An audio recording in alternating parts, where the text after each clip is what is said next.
So welcome to 2020, and I wanted to share with you what my top 5 predictions are for 2020. We're at the beginning of January now, and I know that there's a huge big focus on ITIL throughout this year, and of course it wouldn't be me if I didn't mention it.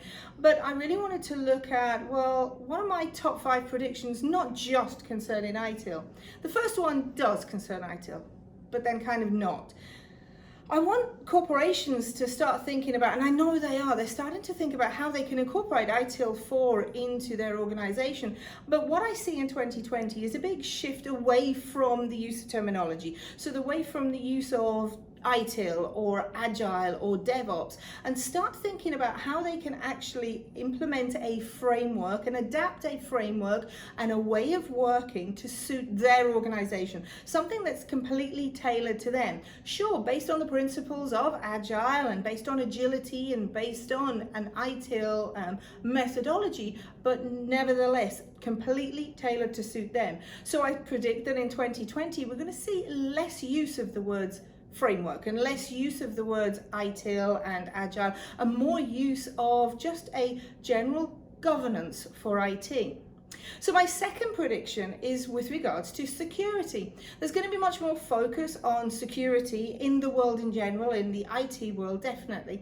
And I want to really just pay attention to smart assistants. We know that smart assistants are there. We've got Alexa, we've got Siri, we've got lots of other smart assistants. But when I talk about the use of security or that increased focus on security, what I'm actually predicting is that people are going to stop using these Google assistants, these Alexa, Siri, and what they're actually going to do is think about the security implications in using those smart assistants. So there's going to be a greater call on these tech giants to actually build security into these assistants and ensure that they can comply with GDPR and of course the new regulation that's just been released by California with regards to personal data and personal information and tracking of personal information. So my number 3 prediction is actually somewhat connected to that, but it's actually connected to these things here. It's connected to wearables. I predicted that in 2020 we are going to be wearing more tech. Tech organizations, the corporations are going to be looking for us to wear any sorts of tech that will help monitor our blood pressure, tech that will help monitor our heartbeat, it will monitor our fitness levels, it will monitor just our general health. So I predict that tech corporations are really going to be pushing the wearable market. But of course, let's not forget about the security aspect with that as well. And then I want us to think about, well, number 4 there is our cashless society that we're in now.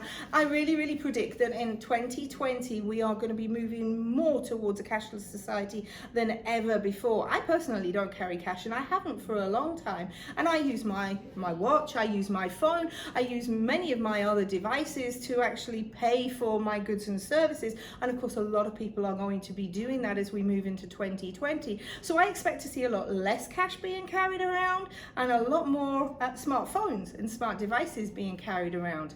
My last prediction for 2020 is that actually small companies are going to gain much more traction over large corporations.